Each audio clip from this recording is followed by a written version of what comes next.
हाँ भाई, relative lowering of vapour pressure हमारा हो चुका है। अब हम लोग बात करेंगे सेकंड जो कॉलिगेटिव प्रॉपर्टी है, and the second colligative property is elevation in boiling point. ठीक है, एलिवेशन इन बॉइलिंग पॉइंट। देखो, एलिवेशन इन बॉइलिंग पॉइंट के लिए सीधा सी बात है, सबसे पहले हमें पता होना चाहिए बॉइलिंग पॉइंट क्या होता है। आप लोग बोलोगे बॉइलिंग पॉइंट बेसिकली वो टेम्परेचर जिसके ऊपर आपका the temperature at which any liquid substance convert into their vapour form. ठीक है, लिक्विड से जब आपको गैस में किसी सब्सटेंस को कन्वर्ट करना होता है तो जो नीडेड टेम्परेचर है, जो रिक्वायर्ड टेम्परेचर है, वो उस पर्टिकुलर सब्सटेंस का क्या कहलाएगा? बॉइलिंग पॉइंट कहलाएगा। ये तो थी हमारी जनरल डेफिनेशन। और यदि हम स्टैंडर्ड डेफिनेशन की बात करें तो आप लोग सिंपली क्या बोलोगे? Boiling point of any liquid is the temperature at which vapour pressure of the liquid becomes equal to the atmospheric pressure. आपका जो जिस भी लिक्विड सब्सटेंस की बात कर रहे हो उसका वेपर प्रेशर जो है वो आपका इक्वल होना चाहिए किसके साथ? एटमॉस्फेरिक प्रेशर के साथ। तो vapour pressure becomes equal to the atmospheric pressure. Temperature is known as boiling point of the particular substance. ठीक है, अब देखिए भैया, हम बात करें यहाँ पे कि बॉइलिंग पॉइंट जो है वो तो हम लोगों को क्लियर हो गया। तो एलिवेशन इन बॉइलिंग पॉइंट का मतलब क्या होता है? एलिवेशन होने का मतलब है किसी भी चीज़ का बढ़ जाना। एलिवेशन का मतलब क्या होता है? बढ़ जाना, इंक्रीज हो जाना। सपोज़ कोई सब्सटेंस पहले 100 डिग्री सेंटीग्रेड पे गर्म हो रहा था, वेपर में कन्वर्ट हो रहा था। अब वही सब्सटेंस सपोज़ मान के चलो 101 डिग्री टेम्परेचर पे गर्म हो, तो ये आपका क्या है? ज़्यादा कौन है? 101, यानी इससे इसमें क्या हो गया? टेम्परेचर इंक्रीज़ हो गया हमारा। बॉइलिंग पॉइंट की वैल्यू जो है वो क्या हो गई? बढ़ गई। This is known as elevation in boiling point. ठीक है, एलिवेशन का मतलब समझ में आ गया। पहले जो पर्टिकुलर टेम्परेचर था उस टेम्परेचर से अब जो टेम्परेचर है वो बढ़ जाना, यानी सिंपल सी बात है। सिंगल सब्सटेंस हम लोग बोलें तो पहले हमारे पास कौन था? सॉल्वेंट। और अब जो टेम्परेचर बढ़ा है वो किसके लिए बात करेगा? सॉल्यूशन के लिए बात करेगा। आप लोगों को सबसे बढ़िया एग्जाम्पल दें तो हम क्या बोल सकते हैं? भैया ये 2 कंटेनर लो, ठीक है, एक कंटेनर में सिंपल पानी भरो, क्लियर, दूसरे कंटेनर में पानी भर दिया और इस पानी के साथ साथ मैंने जो है शुगर ऐड कर दी है। सपोज़ इसमें जो है आपने मान के चलो मैंने 5 ग्राम शुगर ही ऐड करी या मैंने 10 ग्राम शुगर ऐड कर दी है इसके अंदर। क्या बोलोगे? This is the pure solvent system, this is the solution. ठीक है, दोनों को की मैंने इक्वल तो ली है क्वांटिटी, ठीक है, इसकी और इसकी, और दोनों मतलब ए सिस्टम और ये आपका बी है सपोज़ मेरे पास, और इन दोनों के लिए ही हम लोग इक्वल टेम्परेचर अप्लाई कर रहे हैं। तो कौन सा सब्सटेंस जो है वो ज़्यादा टेम्परेचर पे बर्न होगा? मतलब किसको ज़्यादा हीट की नीड है? आप सिंपली क्या बोलोगे? कॉमन सेंस, ये सब लोग जानते हैं, मैडम इस वाले को ज़्यादा नीड है। शुगर जो आपने ऐड किया है उसको ज़्यादा नीड है, यानी हम क्या बोल सकते हैं? यहाँ पे वेपर प्रेशर का जस्ट उल्टा है भैया। सॉल्यूशन का बॉइलिंग पॉइंट हमेशा ज़्यादा होगा कंपेयर टू किसके? सॉल्वेंट सिस्टम के। ठीक है, और देखो ऐसा क्यों हुआ? आपको पता है नमक के पानी को गर्म करो और एक प्योर आपका जो डिस्टिल वाटर है उसको गर्म करो, पहले कौन गर्म होने वाला है? सिंपल डिस्टिल वाटर गर्म होने वाला है। ठीक है, कम टेम्परेचर पे वो गर्म हो जाएगा, जबकि उसको थोड़ी सी ज़्यादा हीट की ज़रूरत है, यानी उसके लिए बॉइलिंग पॉइंट जो है वो बॉइलिंग पॉइंट हमारा क्या हो गया है? बढ़ गया। पता है ये चीज़ क्यों हो रही है? ये इस वजह से हो रही है क्योंकि यहाँ पे हम लोगों ने क्या डाला है? नॉन वॉलेटाइल सब्सटेंस, ठीक है। और इस नॉन वॉलेटाइल सब्सटेंस से सिस्टम का क्या होता है, वेपर प्रेशर कम होता है। अब भैया यदि मुझे सिस्टम के वेपर प्रेशर को इक्वलाइज्ड करना है, किससे, एटमॉस्फेरिक प्रेशर से, तो मैं क्या करूँगी, टेम्परेचर को बढ़ाऊंगी। और टेम्परेचर बढ़ाने का मतलब बॉइलिंग पॉइंट जो है वो सिस्टम का क्या हो गया, अब बढ़ गया है।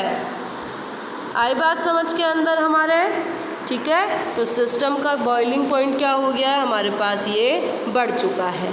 आई हल्की सी बात समझ में। तो देखो बेसिकली जब स्टेटमेंट बोला जाए कि what do you mean about the elevation in boiling point, तो सिंपली एक सिंगल स्टेटमेंट में बात करनी है। और वो क्या बात करनी है, in the elevation in boiling point solutions boiling point may be greater than the pure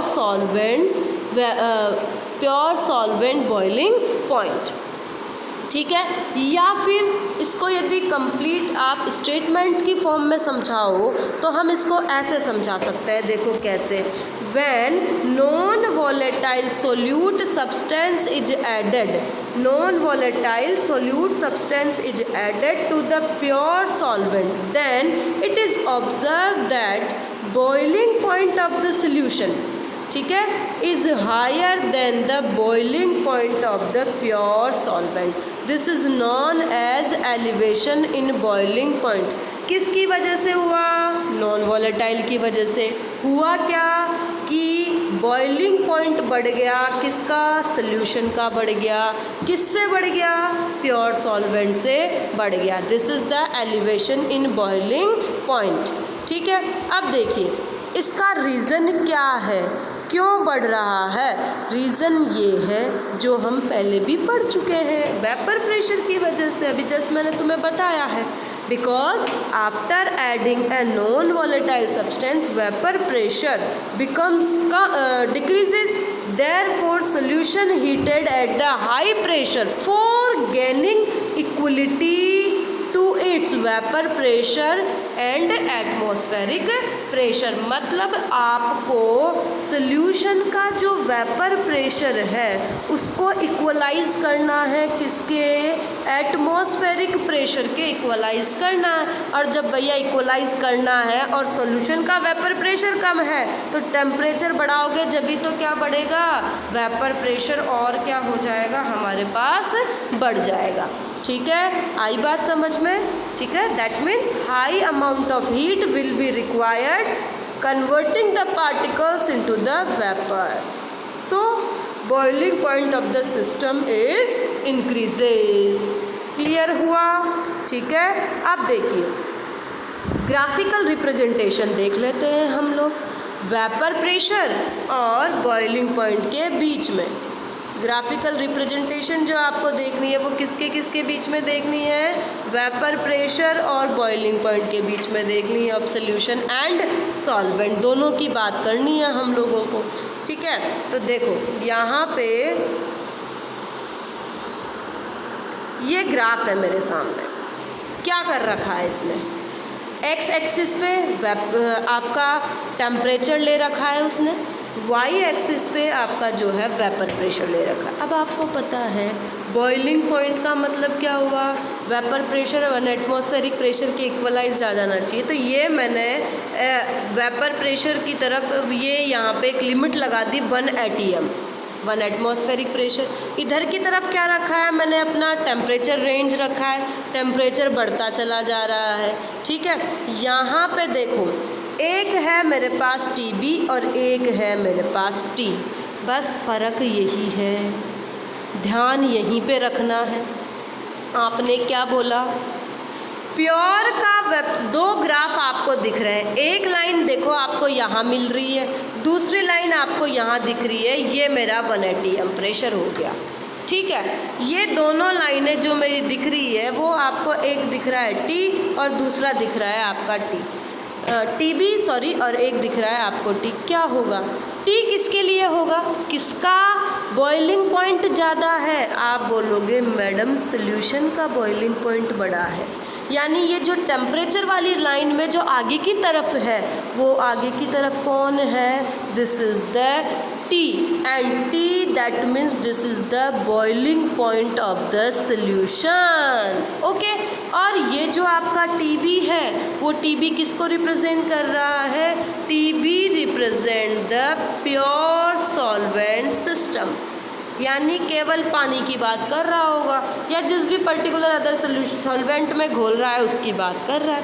तो ये आपका क्या है बेटा?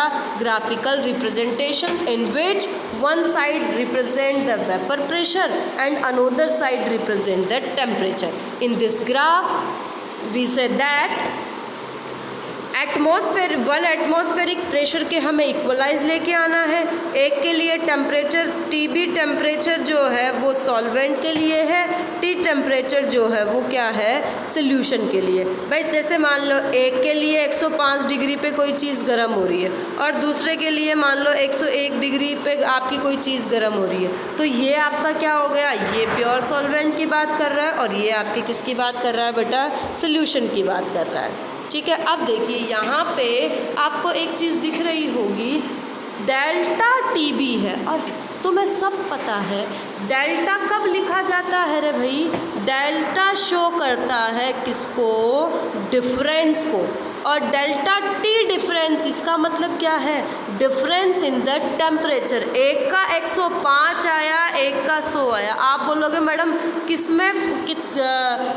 किसका ज़्यादा है, किसका कम है, किस में कितना वेरिएशन था? आप क्या बोलोगे? मैडम फाइनल माइनस इनिशियल कर दो, दोनों के बीच का जो है वो डिफरेंस हम लोगों को नज़र आ जाएगा। तो डेल्टा TB आपका क्या है? Difference in between the boiling points of solution and pure solvent. Clear है? ये वाली चीज़ क्लियर हुई? तो ग्राफ समझ में आ गया होगा आप लोगों को। इस तरीके से हम एक स्ट्रेट लाइन के थ्रू इसको रिप्रेजेंट कर सकते हैं। अब देखो डेल्टा TB क्या है? Delta TB equals to solution minus solvent, यानी हम ये बोल सकते हैं delta TB is the elevation in boiling point. क्या है? Change in the boiling point. और इस चेंज को हम कैसे दिखाते हैं बेटा? एलिवेशन से। The delta TB equals to T minus TB। This is the elevation in boiling point graph. Clear है? उसके बाद हम किस वजह से हुआ? नॉन वोलेटाइल सब्सटेंस की वजह से हुआ, यानी उसके मास की वजह से हुआ। जितना ज़्यादा अमाउंट हम नॉन वोलेटाइल का डालेंगे उतना ही हमारा वेरिएशन हम लोगों को नज़र आएगा किसके अंदर? बॉइलिंग पॉइंट के अंदर। कल की क्लास में हम डिटर्मिनेशन ऑफ मोलर मासेस को देखेंगे। Thank you so much.